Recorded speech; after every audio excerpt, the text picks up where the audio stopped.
What's up, everyone? Welcome to the Tell Me More podcast presented by Major League Success. I have Alon Melmed with us from the Melmed group at Red One Realty. And Alon, thanks so much for taking time out of your day today to jump on here and share your journey into the real estate space. Thanks for having me. Yeah, so Alon, I love it. We were chatting real briefly before we jumped on here because this is my first opportunity to really get to know you. Not just as a real estate agent, but get to understand, your career path to getting into the business. And I know for the majority of those getting into real estate, this is, career choice, 2, 3, 4, 5. And the goal of this podcast and what I'm really looking to do is to show people that there's many ways to get into this business and that there's many ways to find success in this business. And there's not one path or one journey or one thing to focus on in order to go out and find that success and get that success. So Alon, where we start here is always in the beginning, growing up. What was life like for you, growing up as a kid? Well, I would say I was pretty blessed, but in being pretty blessed, I'm just going to say I was a middle child. So that says a lot probably right there. But it's a pretty big struggle, I would say, honestly. Just kind of finding myself, finding my place. I have 4 brothers and sisters, so that's a lot. And I think that personality-wise, I had to really up my game. So I like to tell myself why I am the way I am. But in general, I grew up in Bexley, Ohio, so pretty local to here. Lived in Columbus area most of my life. Went to Bexley High School. Just overall, just kind of I would say a complicated child. Didn't really love school, but did well at it. And then didn't really understand how to apply myself, a little too creative, a little too ADD for my own good. But those are the skills that now make me successful. So, Yeah. It's one of those things where as I interview more and more agents for the podcast and things like that, I always find that there's usually something that either happens like growing up, personality or, environment or things like that, or, later on in another career that really has a big impact. For you in school, I'm curious, was it just boring for you? Did you not just have a passion for it, or I know you said you're good at it. It's just was bored. I was bored. It was hard to take my attention. I was always in the AP and I know it sounds gross, but I was always in those types of classes. But I just didn't see the reason behind it. I was always kind of I wanted results. I wanted to do something. I learned through doing. I'm a doer. And there's not a lot of opportunity in traditional education to do. Usually you're just kind of sitting there. And if you understand a concept, you're really just waiting for other people to understand it. And if you don't understand a concept, you're not really getting various ways of understanding it. You're kind of just getting one way.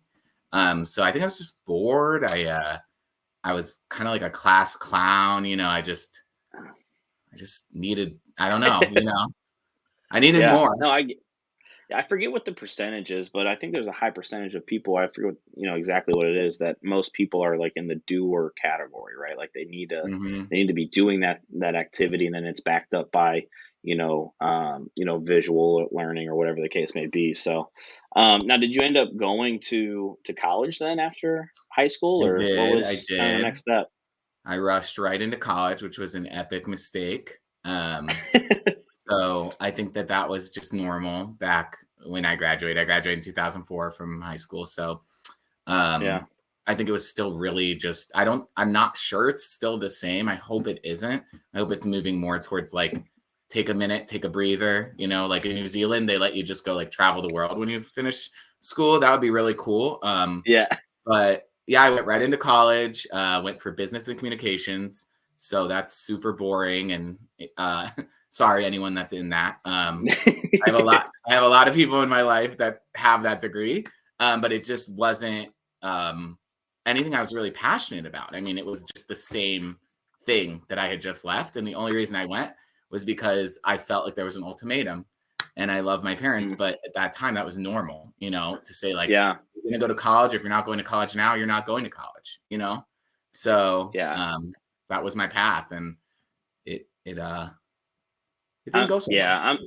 I'm there with you, right? Like, my parents, I always say it was like implied, right? It was like, we didn't sit down and be like, you're going to college. It was just kind of like that next thing, right? The next step. And I went to college in 2007. So, kind of around that same, time frame.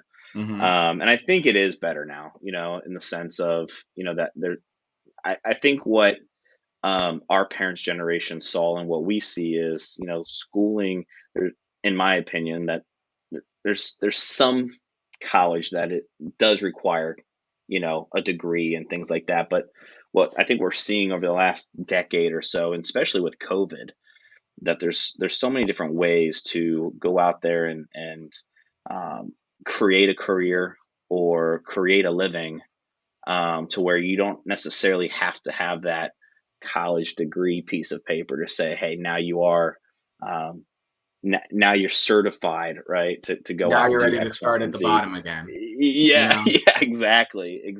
So what made you pick, that degree? I know you mentioned that, you didn't really have a passion for it, but, did you kind of did you want to go into the business space when you were all said and done, or what I was think kind of the so. I mean, choices there?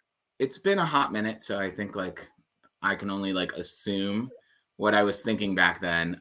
It's easier. Yeah. 2020, hindsight is 2020. But I think that I know I've always been entrepreneurial. Mm. Like I'm that kid at the, that famous story of the kid at the hawking like bazooka candies at the like lunch, at lunch, like Yeah. selling my sandwich for like something worse or whatever. So that was always me. So I think I definitely had like almost like a premonition that that was the area I would want to be in. But I actually ended up going to school for business and communications, then finishing that degree at Columbus State, then serving tables for 12 years, then getting an Mm. art and design degree, going to college again, and then real estate 5 years after that. So I would Okay. just say that my first choice was probably because I looked at how many credit hours it would take, thought about how I could pass it as quickly as possible and pretend I was going to class, and what would be the easiest. And that's why I think when you're young, like it's just like, that's so dumb looking back now. I'm like, why would I spend money? I'm sure my Yeah. parents were pissed, because Yeah. for me to be in class and not wanting to be in class makes no sense now that I pay my own bills, So it's pretty crazy, that's youth. So, but Yeah. definitely, I think it was just honestly like the first thing that was written down, and the easiest, most widely spanning option that I thought, hey, Yeah. maybe I can like, maybe I'll like this. Maybe I can go into something and actually finish something. But if I don't, then at least I can say I went to business school. Right. And did you actually finish with that degree? Because I know Yes. you mentioned okay. Okay. And so then after that, you were waiting tables. You mentioned for 12 years. Was that just you kind of figuring out exactly what you wanted to do, I or? wanted to make money. And the sad truth is, um, that was the best. I mean, it's an associate's degree. So, Yeah. respectfully at that point, like it was kind of like, okay, enjoy, So, Yeah. um, in my mind, I could either get a job making $10, $12 an hour, which is good pay back then. Or I could wait tables and make $300 in a night and Yeah. party and have fun and be social. And at Yeah. that time, I mean, I just think I wasn't ready. I wanted to enjoy life, and that's what was enjoyable to me at that time. We're just still kids, really. Just Yeah. with more freedom, which is terrifying. So, just more money. I always just wanted to hustle and make money. And that Yeah. at that time, that was like, my friends with other jobs were like, I make you know, $50,000 a year or whatever. And I'm like, well, I don't know how much I make, but I have a lot of cash in my pocket when I want it. And I think that mentality is what made me want to keep almost getting stuck doing it. Yeah, yeah. It's a lifestyle, right? In the food service industry, I think, I've helped a lot of people transition out of that career into real estate because it is a great career to Oh yeah. transition one to the next, right? But you get it's like that daily rhythm, that daily lifestyle of what that industry is. I'm curious because you mentioned, hustle and money driven, which is what I was, when I got into the business. And you also mentioned that you were always had that entrepreneur spirit. Where do you think that you got that from? Was that something like in the Whew. family, or do you think you just naturally had it? I mean, I think both. So both so I have two step siblings. I have two like full siblings, I guess. I consider them Hmm. all siblings, but Yeah. both my older sister, my younger brother, were all just like wired like this. And so recently we just went on a trip to Mexico together to brainstorm like another business idea we have together. It's the first time since we've been adults that we've like, said like, screw this. Like we're just, they have kids, responsibilities. We're Yeah. just going to focus. We need to connect. And I think that what we discovered, to answer your question, is I think we get it from our parents, but it's not something that they ingrained in us. It feels more genetic or like they couldn't avoid but passing it on. Yeah. So my mom is a really, really tough um, person. She was an Israeli army bazooka instructor. So Oh, she's wow. definitely got like a very commanding presence. She's Sure. incredibly lovely, kind, and all those things now that I'm an adult. But as a child, that definitely was a lot. And I'll just say that I think that inside of her was always like a strong spirit. And that's what I think is definitely required to be an entrepreneur because it's all about failure and like resilience. And, it's like, for me, it's like you have to have something to prove. I'm not sure who I'm proving it to or what I'm proving or when I'm going to be done proving it. But that's what drives, I think, entrepreneurial. You have to always feel like Yeah. there's more. I need, I want more. I can do more. I can do it what other people can't do, you know? Yeah. And so I Yeah. think I got that from my mom, and my dad is a doctor. So um, I think that as far as like the ability to like dig into something and be like, I'm going to teach myself everything about this. I think I got that from my dad. So together, I think it's also like a bit of a rebellion for us as kids. I think we were like, well, neither one of our parents started their own company. Like we could be sitting on a beach right now if they did, so I want to Yeah. provide that. I want to do that. I want to create Yeah. that generational wealth that, Yeah. so I think it's like a combo. I'm curious, because when you graduated with your associates and then, were serving the tables, did you feel any pressure or anything from your parents regarding that decision? A hundred And the percent. only reason I ask, because I'm curious, I was 22, I graduated college, uh, and I always say my degree was a joke from Ohio State, but it was the same thing. Like, I didn't want to work 10, $12 an hour working 60 hours a week. I wanted to go and make more money, and real estate just happened to be that thing. But also, my parents were kind of like, "Well, we just went to school for 4 years, and now you're going to go 100% commission and in real estate, like no sales background, nothing. Like, oh, we'll figure it out, I guess." It looks like you Did did you though, have some of did you have some of that push? Did you have some of those concerns or? Yeah, definitely. I mean, that my parents are incredibly compassionate, but they're very much, with five kids, you kind of lay the law down. I mean, it's a Yeah, standard. So if I didn't fit, I never fit the standard really. I do now, yay, but I didn't back then, So I mean, yeah, it's all jokes now with them. They love it, they know. But for sure. back then, of course, yeah, they were concerned for my health for my entire life. I mean, I can't imagine what it's like to be a parent. I have three dogs, and I'm a psycho dog mom. So I don't, I can't Yeah. imagine. I totally understand where they were coming from, but absolutely, they were definitely not feeling it. Yeah, You and know, I agree. It's one of those things. Parents are always protective of us, right? And and those things. And ultimately they want to make sure we're doing the right things and all that. But I'm always curious of some of those things, like driving forces. Like for me, I joke, but if I were to move back home, because I'm not from Columbus, but if I were to move back home, I always joke that my dad would make me pay rent anyways. So if I'm going to live somewhere, I might as well live here and do it on my terms, right? Like they weren't helping me out in that Yeah. sense, right? Yeah. And that's kind of one of the things that fueled me, right? It was like, okay, well, I'm doing this. Let's do it the right way. Let's learn. Let's study. Let's dive into it. So, Hmm. Alon, I'm curious. You did the waiter thing and all of that, and you decided to go back to school. What made you decide to go back to college? And you said for art, For art, for graphic design, fashion design, and visual graphic merchandising. design. Okay, so what made you kind of go back and kind of go back to school when you really didn't have a passion for it in the first place?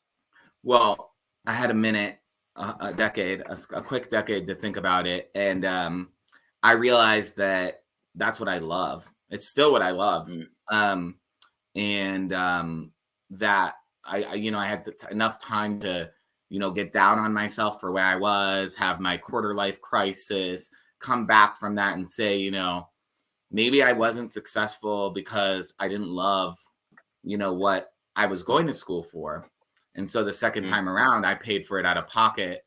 Um, and, that sure made a difference. And, when I made that decision, I knew that, like, every day I would show up to class.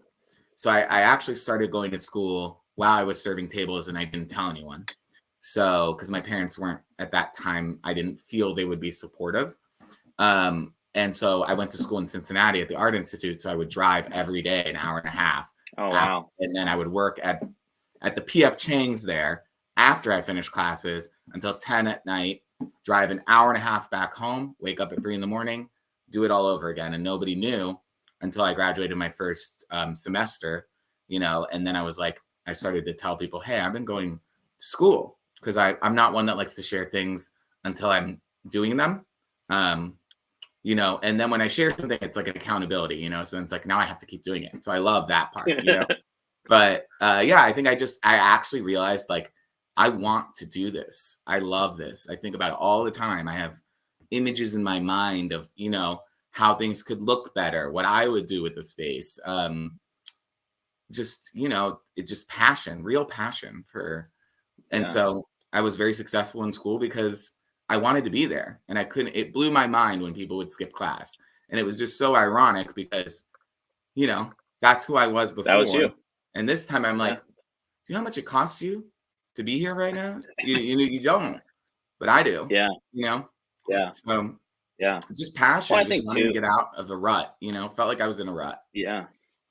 And ended up graduating with that as a degree. Yes, Okay. And did you dive kind of into that career field then I right did. after school, I or? did. I Okay. did. Lead me up to kind of your career path to becoming a real estate agent. Okay. I worked as a visual merchandiser for Forever 21 clothing company. That's where I Mm, kind of gained. So visual merchandisers who does the windows, we put out the clothes, we do the advertisements, everything that's so customer facing, promotions, all of that. Just the overall feel of a space is what I would say visual merchandising is. It could be a shelf, okay. it could be an entire store. It doesn't matter. It could be staging. That's visual merchandising. So basically, that's what I did. I ended up becoming a manager of others in Forever 21. Had 25, or was it interim manager? 25 people that were reporting, all of that. That's where I learned like a lot of leadership skills. And then I ended up getting a Mm, job with another corporate fashion retailer in Columbus. There I was a district visual manager. I was working directly with corporate. And then, so I had a lot of stores, a lot of direct reports, and a high level of visibility. I was, walking the CEO through, all the directors. It was really, really high stress, giving speeches, working 25-hour days, leading huge groups of people under a lot of stress. And so one day that company, I'd kind of like made my own role, which is beautiful until you're working at a corporate company and somebody else takes the reins and they look at your name and they go, this doesn't fit into the black and white box that this we could get rid of because I don't even know what that means. I don't know what Right. whole market visual leader means, right? And here I thought I worked so hard every day just to get to a place where I was creating my own roles and outdoing what the expectation was. And one person could make a decision that, without ever meeting me really, that, that doesn't make sense on my P&L. And, Yeah. that number, that's too high of a number for that area, for store facing or whatever it was. Right. And so one day I just got a severance, a notice, and I was let go. And that was the worst and best day of my life.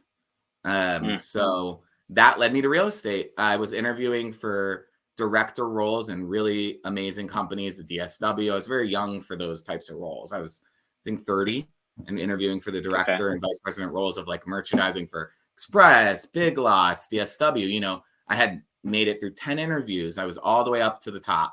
And, I thought, this is awesome. I'm going to start fresh, but like, I'm going to start at the top now. You know what I mean? I've made it. Yeah. And I was going into my last round of interviews and it just kind of hit me like a brick wall. I was like, I'm never going to be safe. I'm never going to be safe working for somebody else. This could happen anywhere for any reason. And my blood, sweat, and tears and everything I've done and everyone I've promoted and everyone I've helped change their lives and, everyone that I put my energy and time into, like, that doesn't matter because at the end of the day, like, I have no control over what happens to me. And I could be the hardest working person in the room and I might just be in the wrong room, at the wrong time. And so I realized I had to just do what everyone else is too scared to do, which is step out of the box, and real estate. Yeah. Real estate is that. We'll touch on that in a second because you said something that the most of the people think is the opposite, right? Go and get a corporate job and go get the check every 2 weeks and get the nice pay and all of those things. But you're spot on in the sense of someone else could come in or something else could happen or someone else gets to dictate how much you're worth and how much work that you put in is and what does that mean to the company bottom line. And most people have it, that's the route to go, that's the safe route. And I tell everyone that gets into the business, I just sat down with someone who's thinking about getting into the business this past Saturday. And I said, look, I tell every single agent everyone getting into this business, if you truly believe in yourself and your work ethic, then you will be fine. But if you are lazy and you do not believe in your work ethic, you will not make it in this business. And I think there's a difference between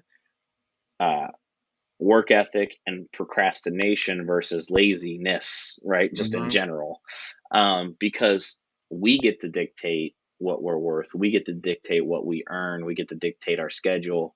And also, at the end of the day, we get to dictate whether or not we fire ourselves, right? Yeah. So, can't wait till I fire myself. But like if I'm not putting in the work, I'm not going to get paid, right? I'm pretty much firing myself. So, 100%. Alon, what made you then pivot to real estate? Like, why that be the vehicle for you? So my aunt or my second cousin owns a real estate company. I'm no longer with that real estate company. She's an incredible woman, incredible human being, hilarious, amazing, talented, smart, beautiful. Thank you. Her name's Marcy Press. Yes. Yeah, she owns a real estate company, Home Central Realty. I think probably without me knowing, since I was a child, she was trying to recruit me. I probably just thought she was being my cousin and nice. But now I see, now I'm like, well, she has great taste, if I may say so myself. But no, I mean, she was like, listen, she had been saying it for years. Like, if any of you Melmeds, we're the Melmeds. So any of the Melmeds want to get into real estate, call me, because we're all very outgoing and intuitive and enthusiastic, engaging, all the things that I think you need to be to, just naturally make it in this business and be able to handle it, because it's a lot. It's a lot of people, a lot of interaction. So I think she just saw that and I just picked up the phone and was like, you know what? I'm going to do this. Like, I'm scared, but I'm going to do this. And thankfully, I have an amazing partner, Aaron, who I've been with for somewhere between 5 and 10 years. I think like 7.5. We're going to call it maybe 8, maybe 9. Sorry, Aaron. But he was able to support me in making that decision. So I had this like gap of this severance period of 3 months where I was like, if I don't do something right now, it's never going to happen. And so she said it. I studied for 19 hours a day for 9 days and took my real estate test and passed. And the rest is history. I mean, so yeah, that's why it was there. Yeah, no, I'm always just curious of, getting in. And then from there, you mentioned you had the support, did you have people that also doubted you? Oh Or yeah. was it mostly people on the corners that, supporting you along the way? Definitely not. I mean, like the thing is that that's always been my fuel. I've always had, I was bullied a lot growing up. I was, and I think everybody is in their own way. And if you're Sure. the bully, then that's hard too. Growing up and realizing you're the bully is, I've seen that, and that's just the same difference, But yeah, doubters are like my fuel. I love it. It's like I want there to be obstacles. If there's not obstacles, then I'm not gonna push hard enough, So definitely people doubted me. Definitely I doubted myself, even though I pretended like I didn't. But that's a driving force. People have always doubted anybody that had an idea outside of what their norm is. And the only people that I look up to are people that live in that space, that the brave space, the space where like you're scared, but that's what feels the feeling of fear at this point. In fact, I was scared to get on this. I'm not going to lie. I was nervous about getting on this podcast, and I said, okay, great. This is going to be awesome because I'm scared. I'm nervous, which is my sign of future success.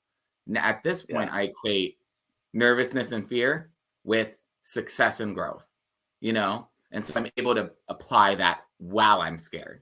But I'll say that, sorry, I feel like need to backtrack. What were we talking about? No, I love it because there's been several examples of I think of that happening, right? Like, you know, when you were sharing the story of like driving to Cincinnati, right? Like there's something that you wanted to go after and obtain, and it took a lot of work, right? And dedication and time. And then, it's now like, hey, I'm in this gap period, and I'm doing real estate. I'm doing it 19 hours a day in order to speed up that process to get that done, right? And like that go getter mentality of that. And I think fear, right? Some people can utilize that as that driving force, to just keep moving forward.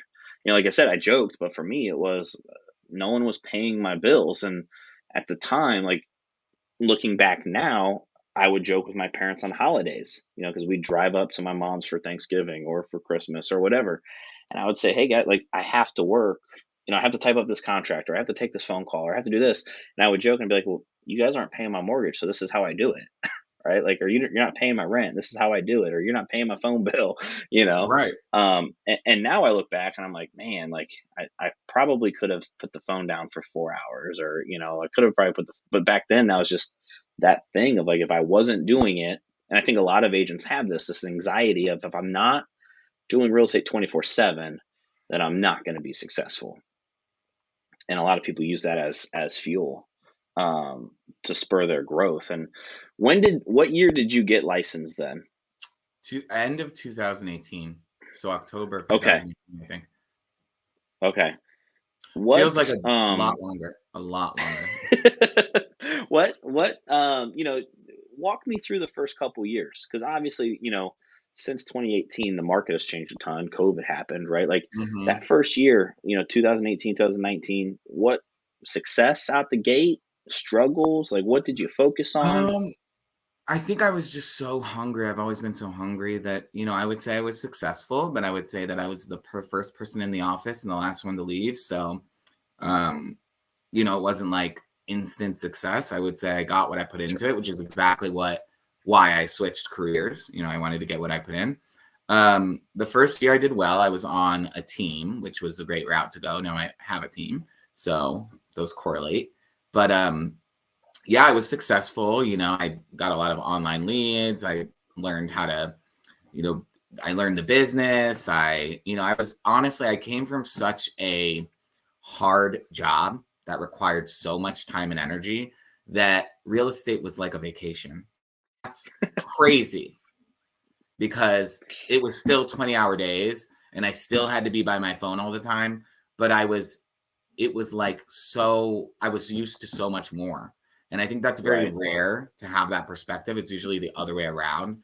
People have to get used to it. I had to honestly pinch myself and say, like, oh, cool, I get to drive with my window down, like on a Monday at 2, like even if I'm going to a showing, even if I'm on my phone and I'm doing 9 things at once, I'm still free. I feel free, So I was successful first year, but it just was never going to be enough for me not to be able to lead others. I thought I was done with that. I thought I just wanted to make money and do my thing.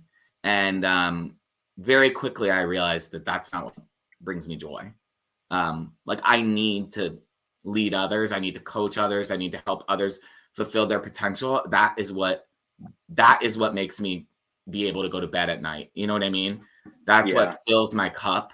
And I only just started really realizing how much I need that. Like that's my air, Yeah, no, I get it. That's why I'm doing what I'm doing. And my passion, my mission is helping new people get started into this business because I got lucky. I had a mentor from day one of my career, been with them ever since. And I know that there are a lot of agents that don't have that, right? They don't have the mentorship. They don't have the person coaching them or the person that's showing them the path, of what it takes to be successful, or, just simple as answering questions, or hanging out on the weekends, and you're just breathing real estate, right?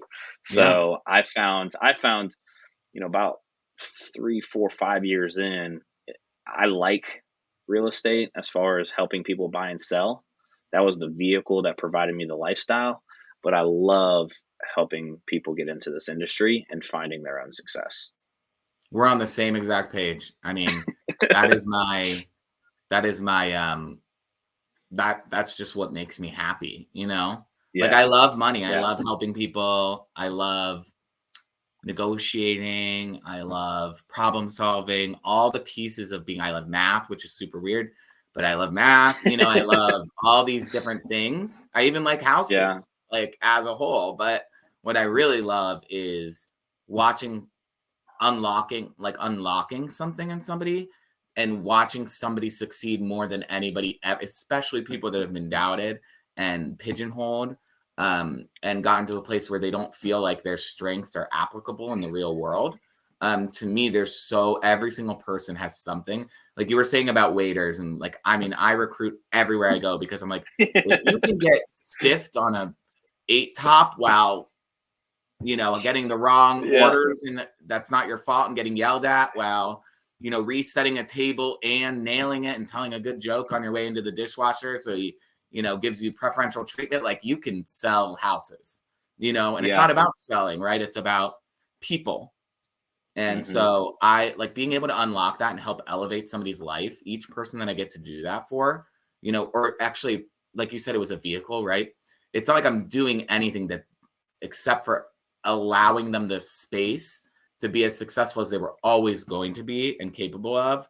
All I'm doing is opening a door. You know what I mean? Yeah. Or even showing them where the door is. They open the door themselves, But yes. I mean, you're telling them it's okay, right? Right. Hey, it's okay to be successful, right? And I'm curious for you, are you passionate about it because you came from that high intensity corporate background and it provided this lifestyle that you wanted to live?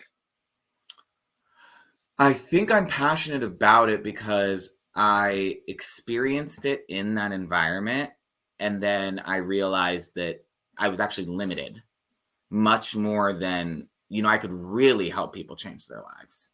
Not just like teach them how to fit in to like a corporate structure and like what to say and when to say it, but like how to be yourself and win at the same time. And I think like that's something unique about real estate is like you can still be you. You can be 8 versions of you. And the only thing you have to adjust is like to your audience, right? And that's life. That's just being successful in your daily life, I think, requires those skills. But I think, I think I worked so hard. I'm just such a hard worker. I still wake up at 3 now. And, I know that that's not like something really to brag about, because the goal is to like work smarter, not harder. And all, I watch all the videos. I do read the books, like I know it's not good to brag about working as many hours as I do. I should work a lot less hours and make a lot more money. But I will say that like I'm not built like that. I have to I wake up and I'm literally like, I like fly up in the air and I'm like, how are we gonna change the world today? And like that's just how I'm wired. And so I just think, really honestly, real estate's like the perfect industry for that, because it's always going, so. Yeah. I mean, for me, it was just a lifestyle. Like I said, I was 22 when I got into it, and my mentor always he taught me life comes first, business comes second. And it was design your life first, and then business can be designed around your life and your lifestyle. And at 22, it was, hey, if you get your prospecting done in the morning, we'll go to Zumbizi. And I joke about this, but this is true. Like it'd be like a random ass Wednesday, and you'd be like, hey, if you get your prospecting done this morning, let's go up to Zumbizi Bay and hang out for the rest of the day and do work from there if we need be. Or I don't know if you remember Flanagan's, the swim up pool that they used to have over off a sawmill. Yeah. They'd be like, hey, let's go work from the pool this afternoon. And like my friends were still clocking in, clocking out, right? And I was like, man, you mean I can do this and this at the same time and make more money? Let's do that. And for me, it's not. Yeah, for me, it's allowing people to create that lifestyle or that life that they want. And you can have it all within this business. But what does that look like? And for everyone, that's different. That's why I love having, multiple successful agents on here interviewing them, because it all looks different. Yeah. Right. I'm big on that. Success is different. One of my biggest things is like, coaching so I might work really hard, but I also vacation like 6 to 14 times a year. So, I mean, and I do that. That's how I reset. That's how I feel like get the energy to keep going. I always have to have something planned so that I can get through the next 20 crazy situations, and always know, it's okay. I'm going to be in the Bahamas. I'll be in the Caribbean, in 49 days, 36 hours and 12 minutes, and, so one of the things I always tell my team is like, listen, this company is built in that way, being on a team, knowing how to prep yourself to leave, being able to work remotely, having a support system, having an owner who says to you, like, you need to go on vacation. I need you to clear yourself. You're going to burn out. You got to go. We're going to take care of you. You take care of me. I take care of you, So, I mean, the lifestyle is amazing. And, I fully am appreciative of what I have. Even when I work 22-hour days, which is frequently, I'm still walking my dogs for 2 hours while on a call in the forest, in the woods on a summer day. I'm still, I'm still able to enjoy life in a way that I would never, ever be able to enjoy it. I can do anything I want. It's just my choice is sometimes to work harder. And sometimes my choice is it's too much. I need a minute, and being able to choose that is an incredible gift after all these years. No, I'm right there with you. When did you decide that it was the time to build a team? As soon as I left the team I was on, I knew that, like that was really why I left. There were other reasons, but really the biggest reason was I knew that like I had to do my own thing. So, and by that I meant like I had to discover what my team was going to be. There was always going to be a team, but what was going to be my thing? How was I going to structure it? What would be my appeal? Where would I be when I made this team? So I always, it was just really hard to go from leading a ton of people for many years to being on a team. I love being on a team, but I naturally rise to leadership positions because I'm always trying to like big on systems and finding ways to do things and troubleshooting and, you know, why would I take an extra 3 seconds when there's a shortcut key? Like those kind of things, like I would implement. And then I'd be like, well, it should just be like that. Like, why are we, you know, so much time? Why are we retyping this email every time? Why are we, you know, and it was just like, when I have a team, I'm going to do it this way. And I'm going to teach them how to get their time back, you know? And so I think like right away, I started, honestly, right as I was still on that team, I was writing the entire structure of what my team would be when I had one. You think you took a lot of that away from the corporate world? Yes. I mean, I used to write standard operating procedures for retail stores, like 500 of them, I think. So yeah, I definitely, like literally if I line up everything that's ever happened to me, I'm like, oh, I guess it was worth it because that was crazy. That was crazy. That was stressful. But like, I would not be able to do what I do if I wouldn't have learned it. I mean, I learned it all, you know, it was all learned behavior. You know, the reason I ask is because and this is part of why I'm blessed and part of my passion of helping new agents get into the business is my mentor and team leader, Ryan, you know, he had that business mentality. I'm not a business person. I've learned a lot over the last 12 years, right? But naturally, I'm not a business person. And our whole mindset that we implemented from day one was franchise our business. And I think a lot of agents miss that part. You mentioned SOPs. I bet if we did a pool of people, you know, in our industry, do they have standard operating procedures within their business? What, 95% are going to say no? They probably don't even know what that is. Right? And I talk to agents a lot of like, a lot of people get out of the corporate world to get away from being told what to do, when to do, and how to do it. But the successful people in our industry tell themselves what to do, when to do, and how to do it every single day, and 100%. that's what makes them successful, Yeah. right? And I think you know, having those SOPs to where you're not waking up every day and trying to figure out what you need to be focusing on, Or what you forgot to do. Exactly. Alon, I know we have a couple minutes. I want to be respectful of your time. I want to kind of transition. Can you lead me up to current day as far as, you know, building the team and then current day business? You know, was it just a great ride, you know, of success as you made that Oh transition from no, team to team no, leader? Or no, it's been insane. I mean, just like everything else, you know, I'm still learning. Um, it's been incredible and it's also been painful. It's been rewarding and it's been eye-opening and humbling. Um, it has been everything all together. Currently have, I think, around 10 members almost in and out.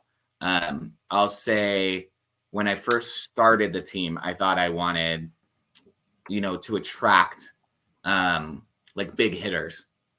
And although I am taking applications for big hitters, I really realized that there's a big gap when people get their license.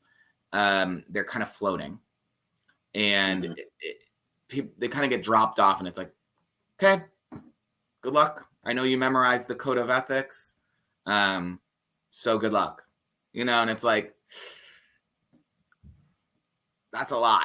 And and then also just other industries, like how many intellectual, outgoing, and talented people there are in all walks of life, and how there's like this certain it factor that I think makes a really successful real estate agent.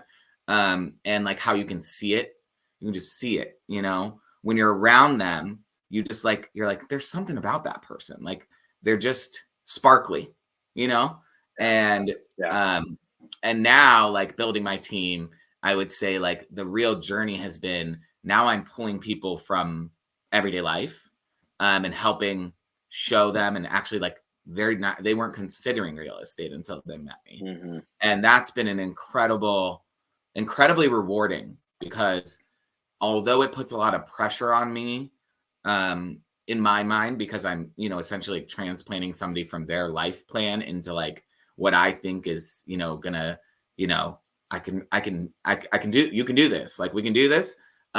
We've been really successful with it. So I would say, like, I really, we've grown a lot. It's been a struggle, but it's been extremely rewarding. And I'm just now hitting the point where I can see, like, who we are, and, like, how different we are, and, like, what we stand for, and what a great like, culture that's becoming, and, like, actually living and breathing it. You know what I mean? Like, using people's talents, making them feel seen and heard, standing out from other teams, because, like, we're all different. I have nurses and teachers and artists and, like, a fireman, and, like, you name it, like, everybody has these skills. I mean, one of my members used to be on alert for, like, if people were flatlining, and she would at the hospital. And so we do online leads, and I'm like, no wonder you're so quick to grab the leads. You're used to somebody, like, dying if you don't grab the lead. Now you're, to say, I'm like, she grabs every lead right away. I'm like, well, looks like they survived today, because you know what I mean? But I mean, as funny as that is, it's like, she's also extremely compassionate, and all these other things that go with what she used to do, or previously did in 2 years of education. But it's just, there's so many skills, right, that people have, that they don't realize. Like, if we put all our skills together as a team, and we can highlight your skill, and you can teach us that skill, then you can learn this skill from somebody else, And so I think that's been the progression, is, like, the creation of the culture. Yeah. That's awesome. I want to pivot kind of forward thinking into the business real quick. What's something that you're looking to accomplish in the next 12 months? I would like to at minimum, double the size of the team. So I want 25 members.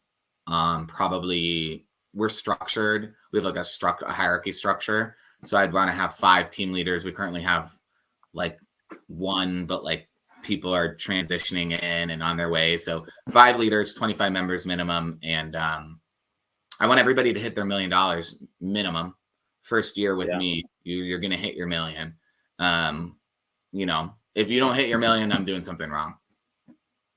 Yeah. So and you're at what, 10 right now? You're at 10 right now? Yeah, with onboarding people. Currently on.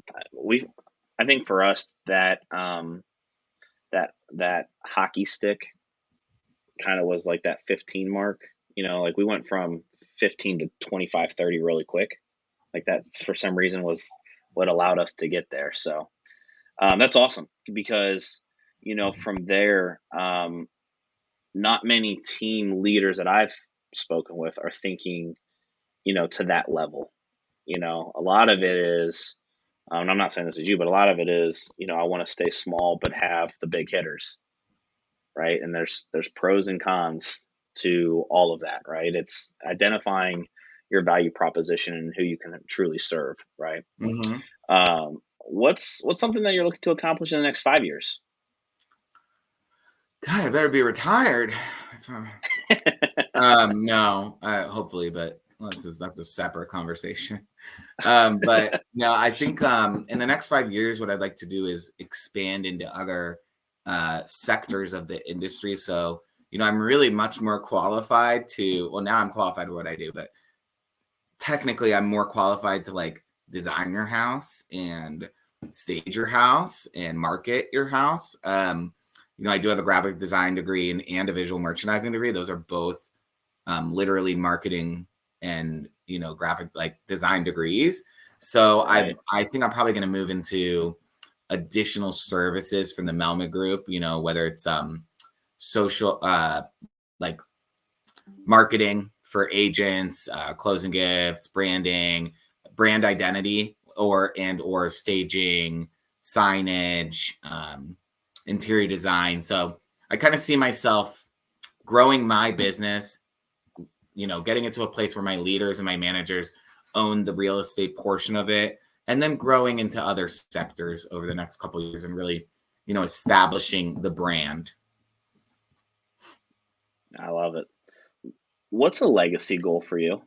What's something that you're looking to hit when you're no longer here?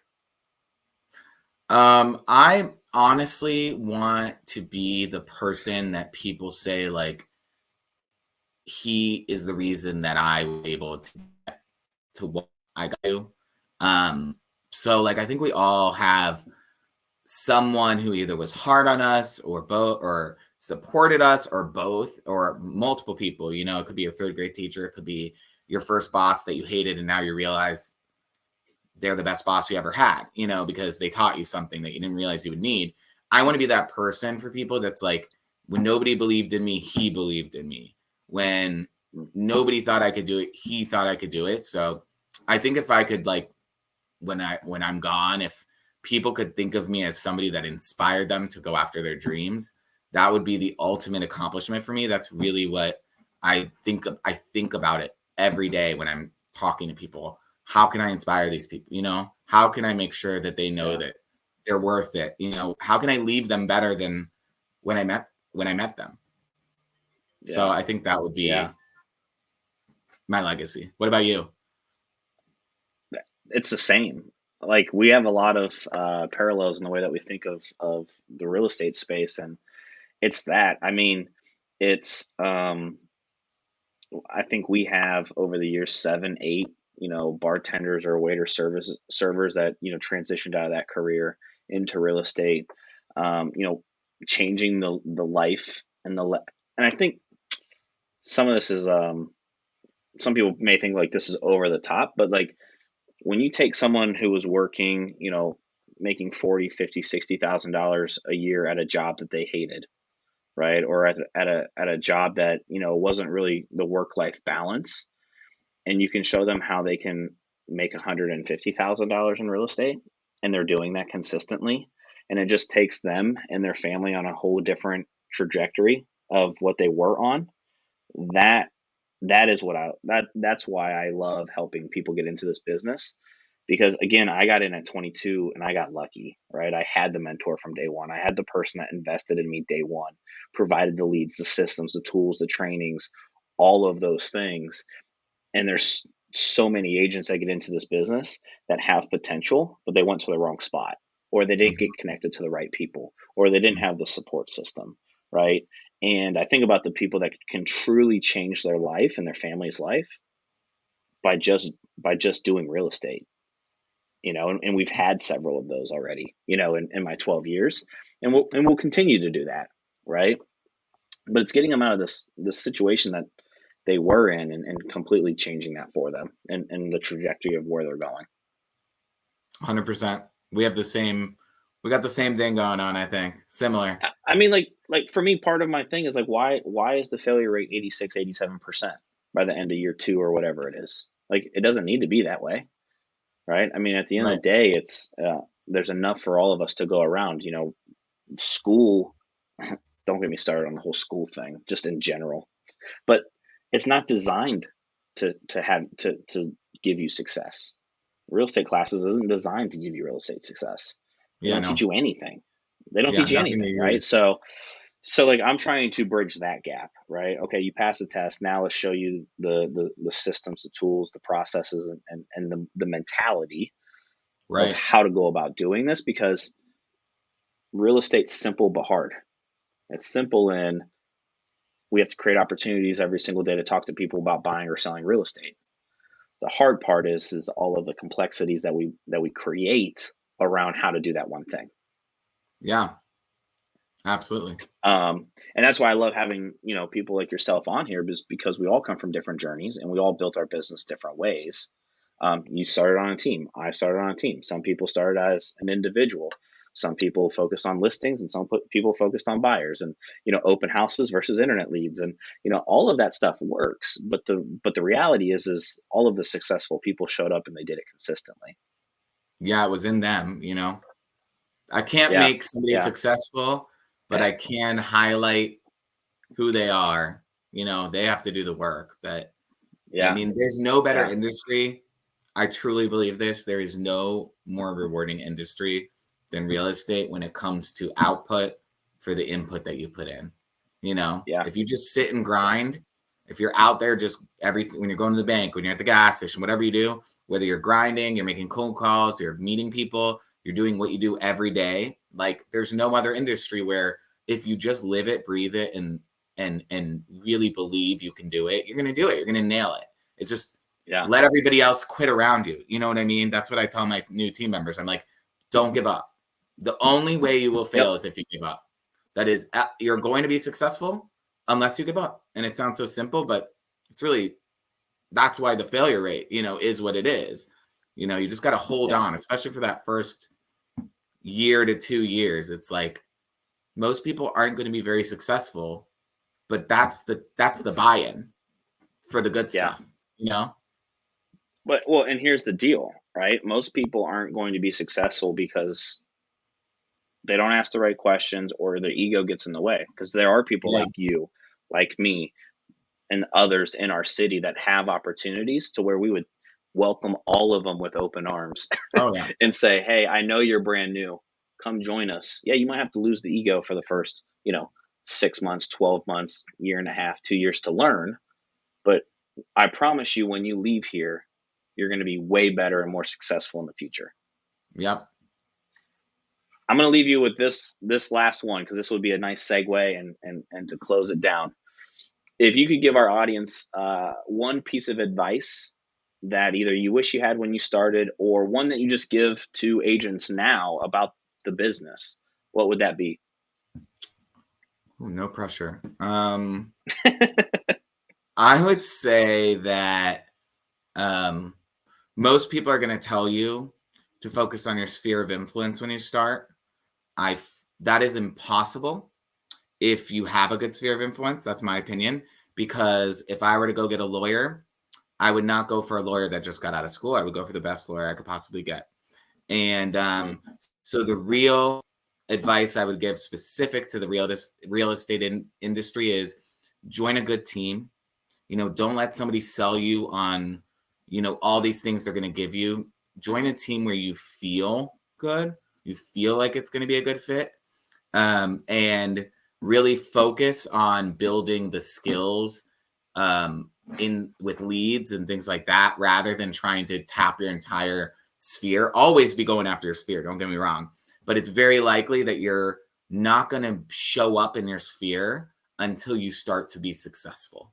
That's when your sphere is going to come to you. So find a mentor, find a team that's going to help you get leads. It's going to get you warmed up, going to teach you about the business, and get your name on a poster, get your name on a sign, get your name on the internet, whatever it is. That team leader, that team name, use that as a launching pad and really go after how to work the industry, and your sphere will come to you, you know, after a couple years. It takes a minute. But I think, you know, it's the easy way out to tell people, just write down a bunch of names. You better start calling people. That's just not that realistic. You know, it's a big Yeah. purchase. It's a big sale. It's most people's biggest transaction. And they're not just going to go with the newest person they met. Not to discourage, unless it's your really good friend or family. But it takes time. And so find somebody you trust, or find something that makes you feel good. And, you know, the grass is not always greener, you know? So Yeah. really look at who you're joining. You should feel good on the team. It's not all about the split. It's not all about, you know, the tools. It's the way that they make you feel. You know, you should feel good because Yeah. it's going to be hard, but it's going to be fun. It's going to be rewarding. Okay, that's it. Just 20 minutes of advice. I love it. Alone for those, and I appreciate you again for coming on here and chatting with me and spending the hour with me. But for those that are connected with, or connected with your story, whether that's a buyer, seller, investor, or even another agent, that wants to connect with you to just talk to you about real estate. For our listeners, what's the best way for someone to get a hold of you? I would say call me, but texting me is probably easier. But you can call me, leave me a voicemail, 614-363-8905. Shoot me a text, email me. Don't come knocking on my door, please. But if you do, that would be unique. So yeah, just reach out to me. You should be able to find me by Googling my name. And yeah, we're definitely honestly, we're growing the team. So we're looking for inspired human beings that, feel like they're ready to work. And I appreciate you, Jon. I really appreciate you today. So thank you. No, thanks so much for coming on. If I could do anything for you or your team, to repay you for your time, please let me know. I'm here to help you any way I can. Well, thank you. I appreciate that. All right, I'll talk to you here soon. See ya. Awesome. Thanks, Jon.